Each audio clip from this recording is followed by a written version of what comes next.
RSS தீவிரவாதிகளுக்கும் பார்ப்பனிய அடிப்படைவாதிகளுக்கும் அடியாளாக ஏவல் நாயாக திகழ்ந்து கொண்டிருக்கும் பாலியல் குற்றவாளி சீமானும் என்ற பெயரில் தமிழ் ஈழத்திலே சிங்கள பௌத்த பேரினவாதத்தால் இனப்படுகொலைக்கு தொடர்ந்து உள்ளாக்கப்பட்ட நமது மக்களை காப்பாற்றுவதற்காக விடுதலை புலிகள் என்ற அப்பழுக்கற்ற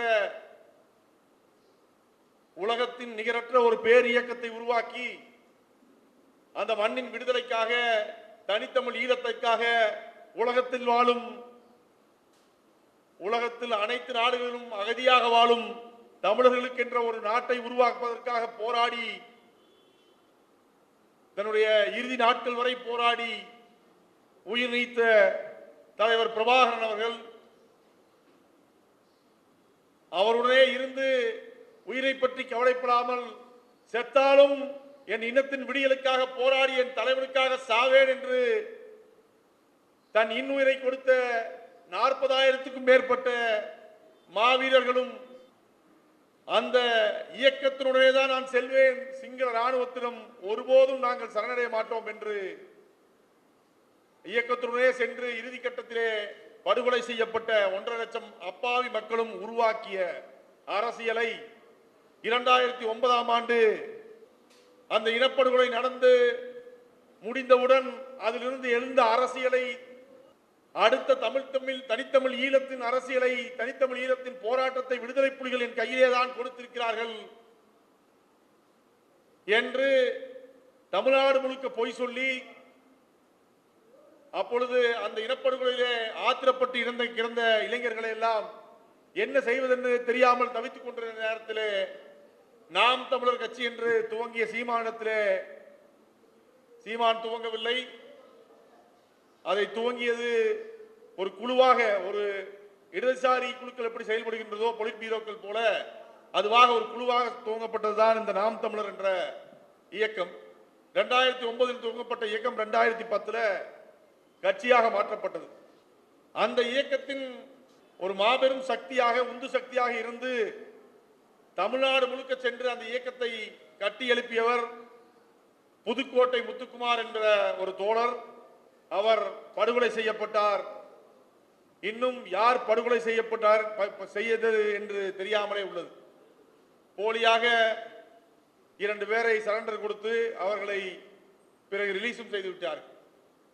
தன்னுடைய அமைப்பை சார்ந்த தன்னுடன் நின்று அந்த அமைப்பை கட்டி எழுப்பிய ஒரு தோழன் இறந்ததற்கு இது நாள் வரை 2025 வரை ஒரு இரங்கல் கூட்டம் கூட சீமான் இதுவரை நடத்தியதில்லை.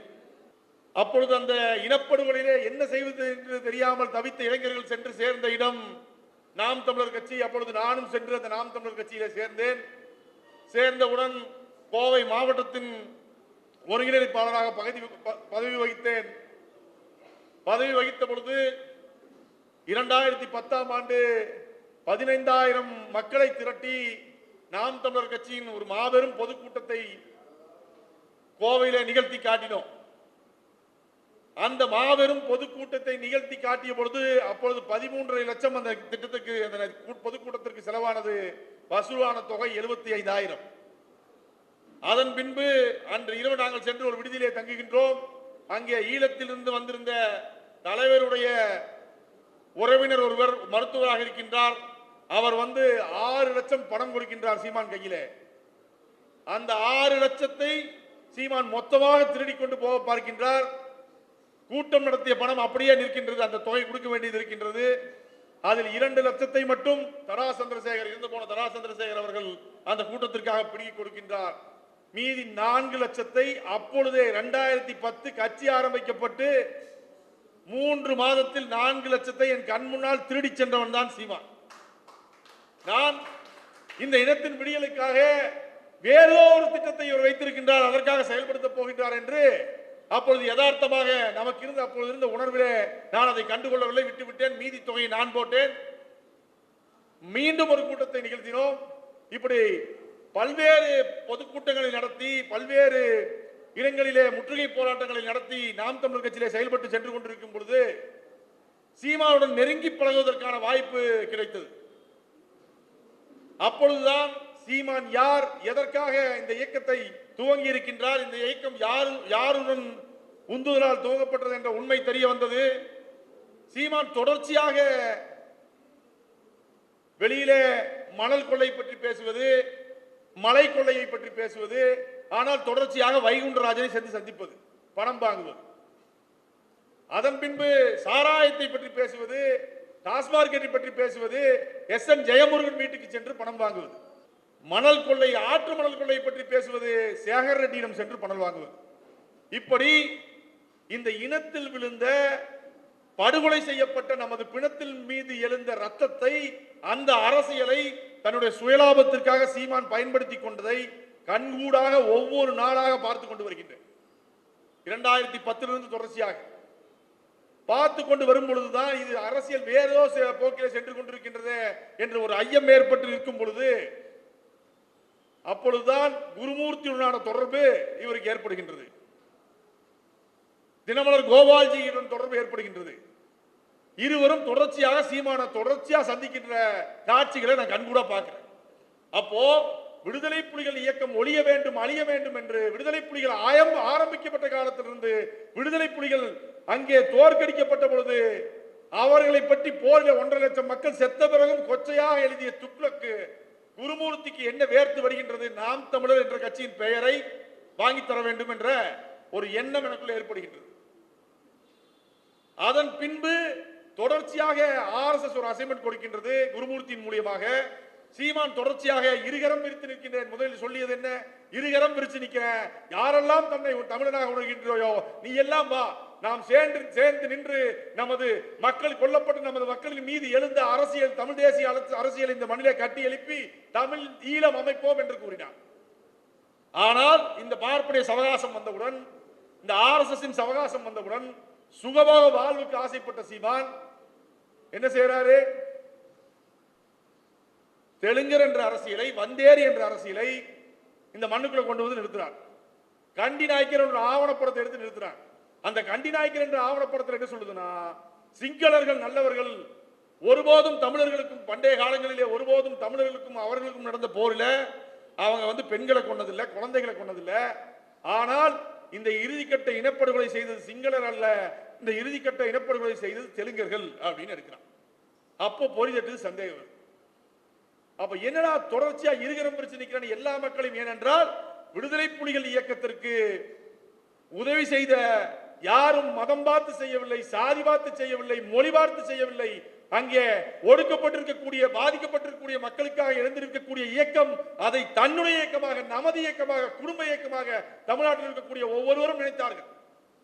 சாதி பார்க்காமல், மதம் பார்க்காமல், கட்சி பார்க்காமல், மொழி பார்க்காமல் உதவி செய்தார்கள். ஆனால் பார்ப்பானின் அசைன்மெண்ட் என்ன? இங்க இருகூறா நிக்குது. ஒன்று பார்ப்பனிய அரசியல், ஆரிய அரசியல், RSS அரசியல், இந்துத்துவ அரசியல். இன்னொன்று திராவிட அரசியல். இந்த திராவிட அரசியலுக்குள்ள பாரதிய ஜனதா தவிர, அவர்களுடைய கிளை அமைப்புகளாக இருக்கக்கூடிய இந்து மக்கள் கட்சி இது போன்ற அமைப்புகளை தவிர மீதி இருக்கக்கூடிய இங்க இருக்கக்கூடிய அதிமுக ஆகட்டும், திமுக ஆகட்டும், மதிமுக ஆகட்டும், இதுக்குள்ள கட்சிகளுக்குள்ள சண்டை போட்டு தேர்தல் சண்டை நடந்தாலும் இயக்கமாக, சித்தாந்தமாக, ஐடியாலஜியாக அவர்கள் திராவிடனாக இருக்கிறார்கள். இது பார்ப்பானுக்கு பிரச்சனை. அப்ப இதை உடைக்கணும், இதை உடைக்கணும். இவங்களுக்குள்ள இருக்கக்கூடிய முரண்களை கூர்ந்துட்டணும். அப்ப மொழி ரீதியாக முரண்களை கூர்ந்துட்டுவது. தெலுங்கர்கள் இங்கே ஆளுகிறார்கள், தெலுங்கர்கள் இங்கே நம்ம எல்லாம் ஆக்கிரமிச்சிட்டாங்கன்னு சொல்லி இந்த தமிழ்நாட்டில் இருக்கக்கூடிய மக்கள்கள் இடத்துல மொழி வழியாக ஒரு பிரிவினை ஏற்படுத்துவது. இதுதான் சீமானுக்கு கிடைத்த முதல் அசைன்மெண்ட். அதன் பின்பு என்ன செய்யறான்? அதன் பின்பு இஸ்லாமியரை போய் பேசுறான். இஸ்லாமியர்கள் தமிழர்கள் அல்ல. இதெல்லாம் முழுக்க முழுக்க RSS அசைன்மெண்ட். இஸ்லாமியர்கள் தமிழர்கள் அல்ல, இஸ்லாமியர்கள் வந்தேரிகள். தெலுங்கர் வந்தேரியிலிருந்து அடுத்து அப்படியே ஜம்ப் ஆகி இஸ்லாமிய வந்தேரிக்கு போறான். இஸ்லாமியர்கள் வந்தேரிகள். அதுக்கடுத்து இந்து மக்கள் கட்சி சொல்றான் பாரு, அர்ஜுன் சம்பத், அதையே சீமான் பேசுறான். நீங்க எல்லாம் தாய் மதம், படிப்படியா தாய் மதம் திரும்பணும். எப்படி மரச்செக்கு இன்னைக்கு வந்தோம்ல, நம்ம ரிஃபைன் ஆயில் இருந்து மரச்செக்கு இன்னைக்கு வந்தோம்ல, அந்த மாதிரி நீங்க தாய் மதம் திரும்ப வேண்டும் என்று இஸ்லாமியர்களை பற்றி பேசுகிறான். தன்னுடைய ஆவணத்தில், கட்சி ஆவணத்தில் இஸ்லாமியர்களும் கிறிஸ்தவர்களும் சந்தேக கண்ணோடு, எச்சரிக்கையோடு அணுகப்பட வேண்டியவர்கள் அப்படின்னு RSS உடைய அடிப்படை சித்தாந்தம் என்னவோ அந்த சித்தாந்தத்தை கட்சியோட புத்தகத்தில் கொண்டு வராங்க. கட்சியுடைய புத்தகத்தில் கொண்டு வராங்க. அப்ப தொடர்ச்சியா இந்த சந்தேகங்களை பார்த்து விடும்பொழுது சரி ரைட்டு, இங்கே இவரை இயக்குவது வேறொருவர் என்று நாங்கள் 2013ஆம் ஆண்டே இந்த அமைப்பிலிருந்து வெளியே வந்துட்டோம். வெளியே வந்து ஒரு பிரஸ் மீட் வச்சு 2015ஆம் ஆண்டு சீமானை எக்ஸ்போஸ் பண்றோம். சீமான் ஒரு ஆர்எஸ்எஸ் கைகூலி. அன்றிலிருந்து தொடர்ச்சியாக 10 ஆண்டுகளாக தமிழர் விடியல் கட்சி எல்லா மேடைகளிலும் சீமான் ஒரு ஆர்எஸ்எஸ் கைகூலி, ஆர்எஸ்எஸ் கைகூலி, ஆர்எஸ்எஸ் கைகூலி சொல்லிட்டு வந்திருக்கோம் எல்லா மேடைகளிலும். மாற்று கருத்து இல்லாம இப்பொழுது என்ன நமக்கு கண்கூடா தெரிஞ்சு, தான் போத்திய தமிழ் தேசிய போர்வையை உருவிக்கொண்டு பார்ப்பானின் கடப்பாரை பிடித்துக் கொண்டு அம்மனமாக சீமான் ஆர்எஸ்எஸ் மேடையில் உட்கார்ந்திருக்கான். கண்கூடா பார்த்து நம்முடைய வெற்றி என்பது தலைவர் பிரபாகரன் என்னிடத்தில் துப்பாக்கி கொடுத்தார் என்று பொய் சொல்லி திரிந்தவனை உண்மையின் தோலை உரித்து பார்ப்பனின் கடப்பாரை பிடித்து தான் ஆர்எஸ்எஸ் நாய் என்று நாம் உணவு காட்டியிருக்கின்றோம்.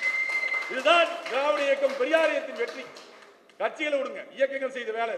கட்சிகள் சமரசம் பண்ணி போகும், அவங்களுக்குள்ள கட்சிகள் நடவடிக்கை இருந்தா இவ்வளவு பிரச்சனை இல்லை. பாலியல் குற்றச்சாட்டு வரும் பொழுதே இப்ப நடவடிக்கை இருந்தா இவ்வளவு பிரச்சனை இல்லை. அது என்னமோ அவங்களுக்குள்ள இருக்கக்கூடிய அரசியல். அது இன்னைக்கு அவங்க பதவிக்காக அவங்க வந்து சமரசம் செஞ்சு போவாங்க, நாளைக்கு அரெஸ்ட் பண்ணுவாங்க, என்ன வேணாலும் அவங்க பண்ணலாம். ஆனால் சித்தாந்த ரீதியாக தந்தை பெரியாரை ஏற்றுக்கொண்டு இந்த சித்தாந்தத்திற்காக ஏன் பாடுபடுகின்றோம்? எதற்காக இப்படி நாம் கூடி இந்த நேரத்தில் நிற்கிறோம்? எதனால் இப்படி நம்ம இப்படி ஒரு மேடையை போட்டு பண்ணிவிட்டானே என்று ஏன் நெஞ்சு பதபதிக்க ஒரு கூட்டங்களை நேற்று முந்தானத்து ஒரு கூட்டம், இன்னைக்கு ஒரு கூட்டம் ஏன் தொடர்ச்சியாக போகின்றோம்? ஏனென்றால் குஜராத்தில் நடந்த படுகொலை போல ஆசிப்பாக கொண்டு போய் வச்சு கற்பழித்தானே, அதுபோல நம்முடைய பிள்ளைகளுக்கும் நம்முடைய பேத்திகளுக்கும் பேரங்களுக்கும் நடந்துவிடக் கூடாது என்பதற்காக பாடுபட்டுக் கொண்டிருக்கிறோம். இந்த பார்ப்பனியத்தை உள்ளே விட்டால், சீமான் சொல்லக்கூடிய இந்த பார்ப்பனியத்தை உள்ளே விட்டால், இந்த இந்துத்துவ நஞ்சுக்களை உள்ளே விட்டால், இன்னும் ஒரு தலைமுறை தாண்டி இந்த படுகொலை, இனப்படுகொலை வடநாட்டை தாண்டி உள்ள வந்து நேற்று உடைக்கிறான். ஒரு ஸ்டார் ஹோட்டல்ல அங்கே இங்கேயும் போட்டு ஒரு கிறிஸ்துமஸ் கொண்டாடிட்டு இருக்க இடத்த வந்து பஜ்ரங்கதள் ஜெய் பஜ்ரங்கதள் ஜெய் இவன் உடைப்பன்னு சொல்லியிருக்கான்ல. இந்த ஈனப்பையன் இந்த பார்ப்பனியை பொறுக்கி இந்த ஆர்எஸ்எஸ் ஏவல் நாய், எலும்பு துண்டுக்கு வாழாட்டும் இந்த நாய் சீமான் சொல்லியிருக்கான்ல, செவுத்தை உடைப்பேன்னு. அந்த செவுறு தாண்டா எங்களை தக்காத்து நிக்குது. அந்த திராவிட செவுறுதான் 1925 சுயமரியாதை இயக்கத்தை தொடங்கி தன்னுடைய இறுதி காலத்தின் வரை மூத்திர சட்டியை கையிலே பிடித்துக் கொண்டு ஐயோ அம்மா என்று பதறிக்கொண்டு அதுவரை உங்களை எல்லாம் விட்டு செல்கின்றே சூத்திரனாக என்று கூறினானே என் தலைவன், என் வரலாற்று கிழவன். அவன் கட்டிய செவர் எங்களை காத்து நிக்குது. அதை இடிச்சிருவியா? நீ அதை இடிச்சிருவியா? கூப்பிடுறான். இப்போ என்னென்ன சொல்லிட்டு இருந்தான்? நெய்தல் படை கட்ட போகிறேன், 1000 பேரை கொண்ட பட்டாளியை உருவாக்க போறேன், போய் கச்சத்தீவை மீட்டா ஈரத்தை பிடிப்பேன் அப்படின்னு இப்ப கூப்பிடுறான். தம்பி இடும்பாவா, தம்பி சாட்டாவா அப்படிங்கிறான். அண்ணா எங்க துப்பாக்கி? துப்பாக்கி இல்ல, அது கேட்டி கிடப்பாரு, இது எச்ராஜா கிடப்பாரு, இல்ல ஐயவர் மோடி கிடப்பாரு, பின்னாடி மோகன் பகவத் கிடப்பாரு, எல்லாத்தையும் தூக்கிட்டு வாங்குறான். பிரபாகரன் துப்பாக்கி தூக்குவேன் என்று சொன்ன அந்த நாய் இப்பொழுது பார்ப்பானின் கடப்பாறை தூக்கி கொண்டு நிற்குது. எந்த காலத்துல? விஞ்ஞான காலத்துல கடப்பாறையை வச்சா இங்கிருந்து மெட்ரோ போறதுக்கு கீழே பூந்தானா மெஷினை வச்சு போறான், 30 கிலோமீட்டர் எதிர்த்து போறான். இப்ப கடப்பாறையை தூக்கிட்டு வராங்க. இந்த ஈன நாயின் இன்னொரு ஈன அரசியல் உற்று கேளுங்க.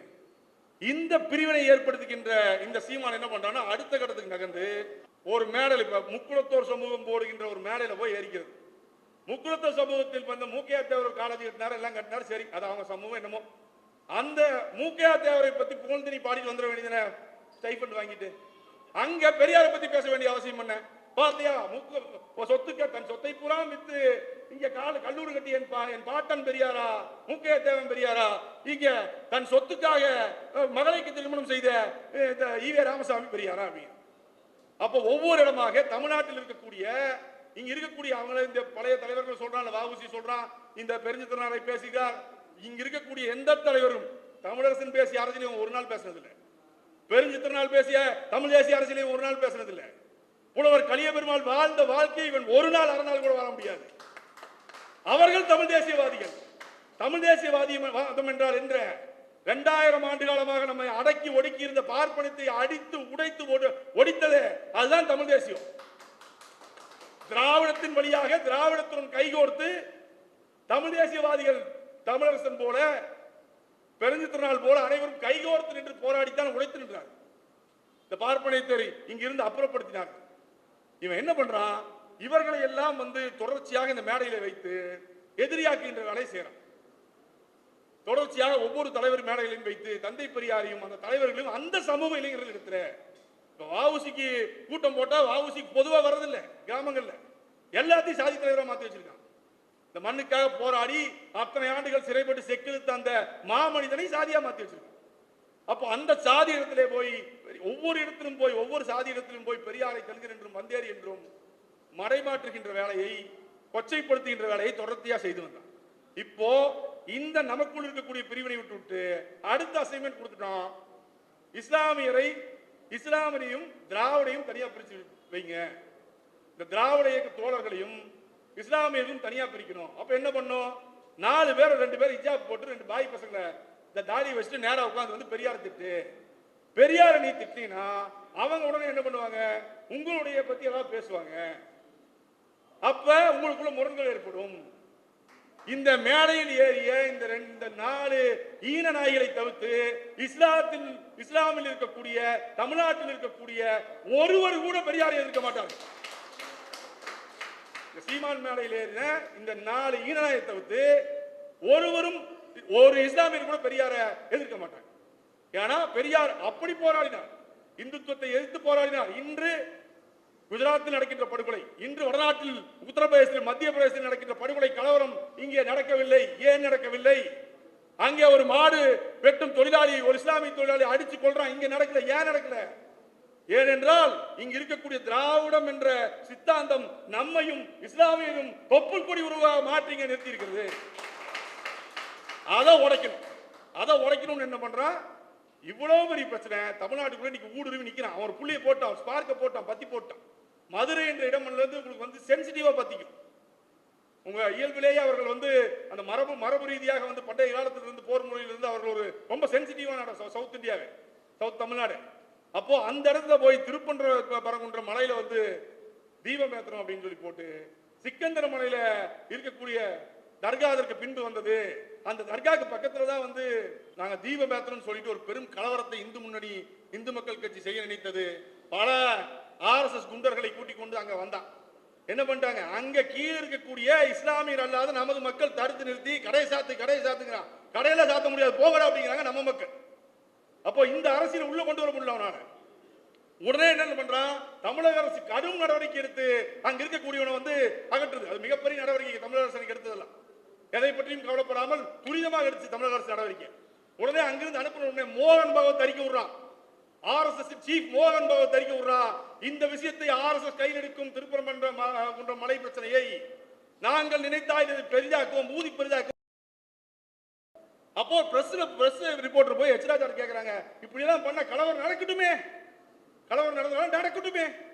அப்போ முப்பாட்ட முருகன் வேலை தூக்கிட்டு போனீங்க சுத்திக்கிட்டு நீ என்ன பண்ணிருக்க? நீ முப்பாட்ட முருகன் பள்ளிக்கு வேலை தூக்கிட்டு போனவன், நீ முருகனை வச்சு ஒரு மேல போட்டு இந்த 4 இஸ்லாமிய கூப்பிட்டு உட்கார வச்சோட பேசிருக்கணும். இந்துத்துவா என் மக்களுக்கு கலவரத்தை ஏற்படுத்துவதற்கு நீ யாரா? அங்க இஸ்லாமியரும் இந்து ஒன்னா இருக்கும் பாடுறா. வேல் தூக்கணும் நானும் இதோ என் தங்கச்சி பர்தானாவும் பாத்திமாவும் ஒன்னா உட்காந்து நீ பேசிருக்கணும். மக்கள் ஒன்றாக இருக்க வேண்டும், ஒற்றுமையாக இருக்க வேண்டும், சமூக நீதியோடு சகோதரத்துவத்தோடு சமத்துவத்தோடு இருக்க வேண்டும் என்று போதிக்கின்ற பெரியாரை, திராவிட சித்தாந்தத்தை அடித்து ஒழிப்பேன்னு எவன் கலவரம் கொண்டு வந்திருக்கானோ அவன் மேடையில் ஏறிக்கு வந்து நாய் பீதிங்கிற மாதிரி அவன் வாங்கி கொடுக்கறத தின்னுட்டு அவன் ஊத்தி கொடுக்கறத குடிச்சிட்டு இந்த அரசியலை நீ செய்வதற்கு நாங்கள் விடுவோமா என்ன?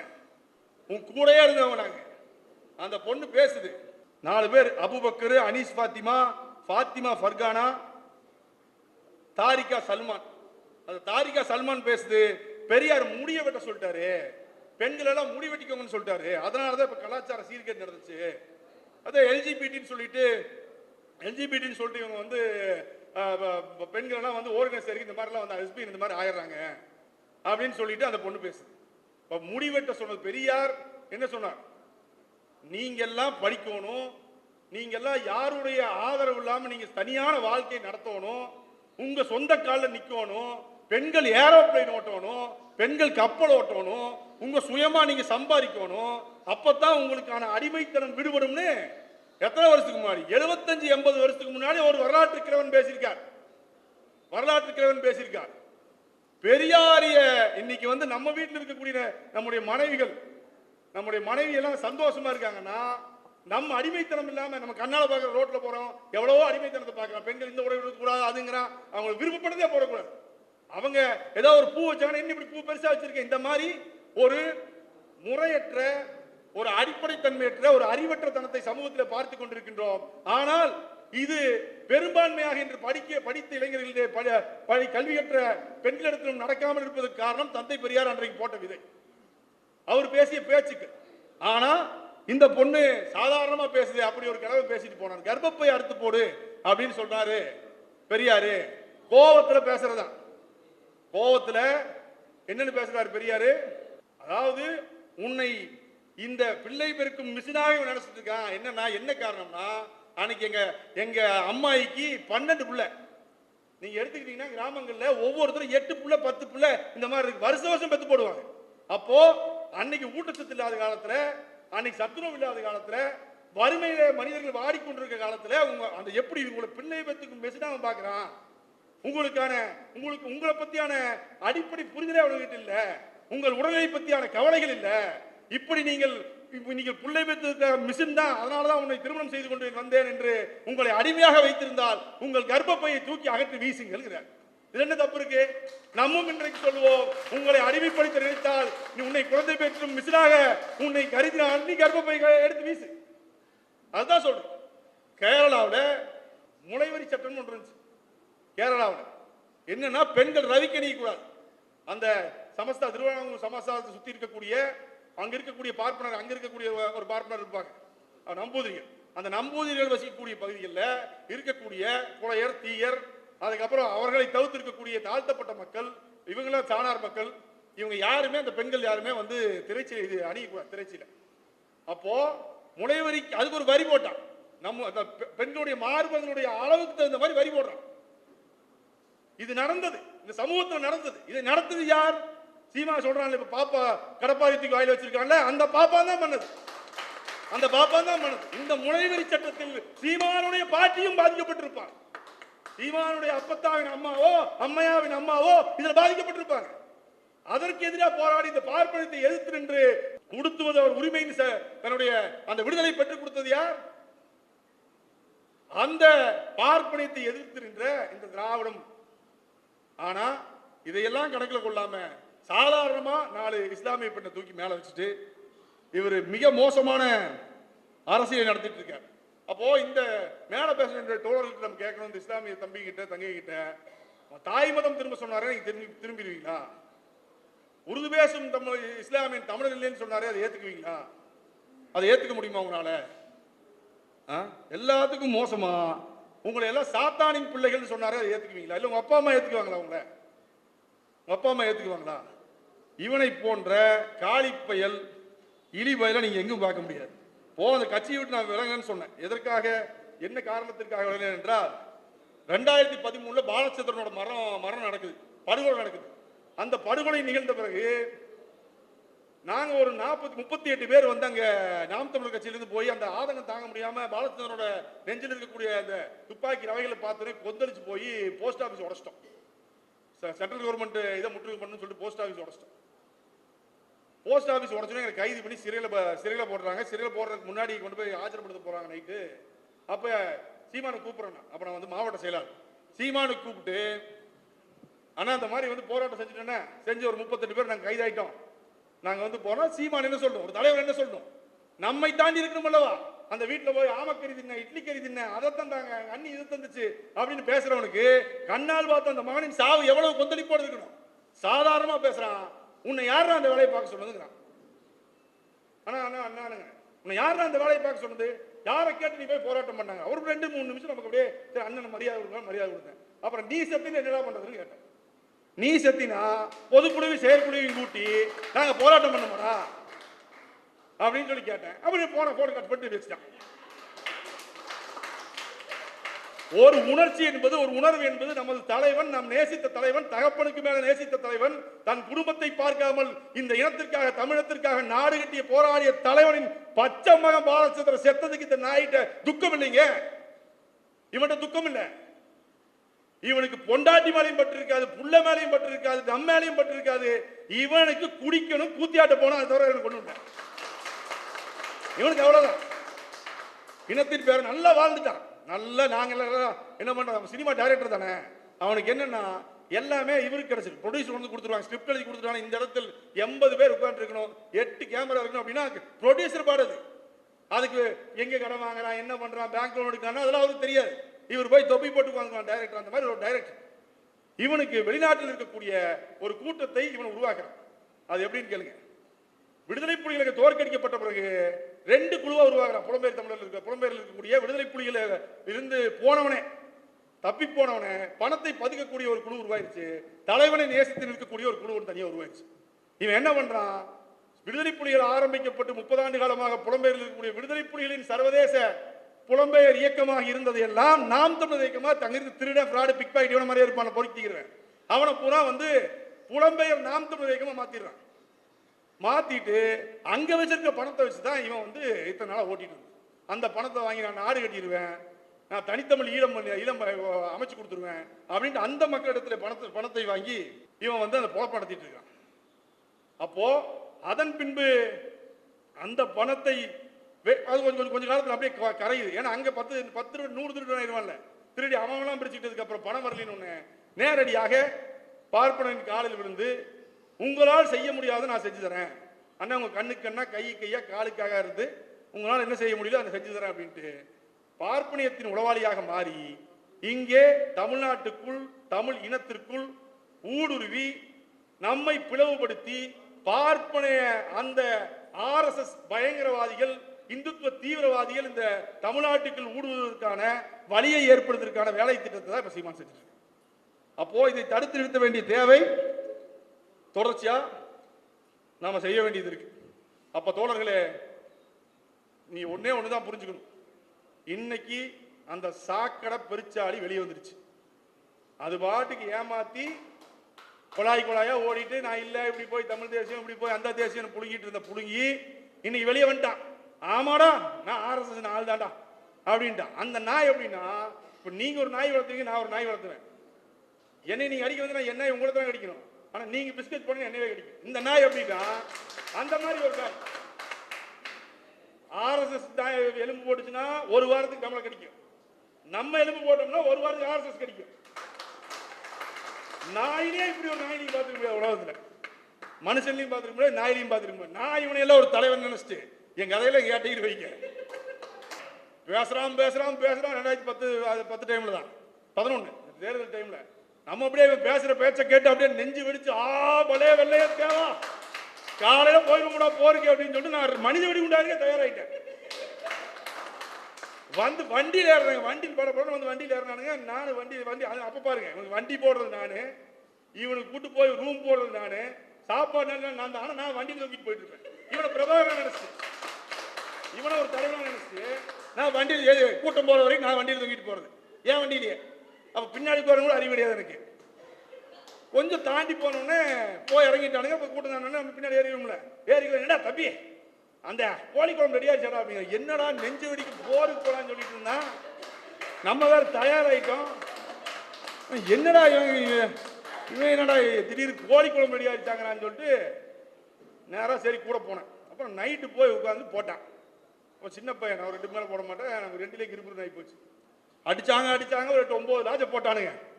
போட்டு இப்போ விட்டுருக்கான கதை. இதெல்லாம் என்ன கதை, ஏன்ட்ட விட்டானுங்க காலையில் 4 மணி வரைக்கும் ஒரு கதை. நான் அதை நம்பிட்டு சரி இவன் பிரபாகரன் விடுங்க, நான் மல்லாக்கப்படுத்தி ஈரசாக்க போத்திட்டு குள்ட்ட போத்திட்டு ஏசி ரூம்ல அண்ணன் பிரபாகரனா நம்ம தான் அடுத்த புட்டமான இந்த இனத்தின் விடுதலைக்காக நம்ம அண்ணன் கூட சேர்ந்து போர் பண்ணி தமிழத்தை பெற்று மக்களுக்கு கொடுத்துருவான். இவன் இப்ப ஏற்பட்ட காலி போயிடா இருப்பான்னு தெரிஞ்சுனா நைட்டே குறவையில் கால் வச்சு பிரிச்சு கொண்டிருப்பேன். பொறுக்கி திங்கலாங்க, பொறுக்கி திங்கலாம். இந்த நாய் மாதிரி பொறுக்கி திங்கிற நாய் பல நாய் இருக்குது. சமூகத்துக்கு கேடுலாம் பொறுக்கி திப்பானுங்க, லைட்டா பொறுக்கி திப்பானுங்க.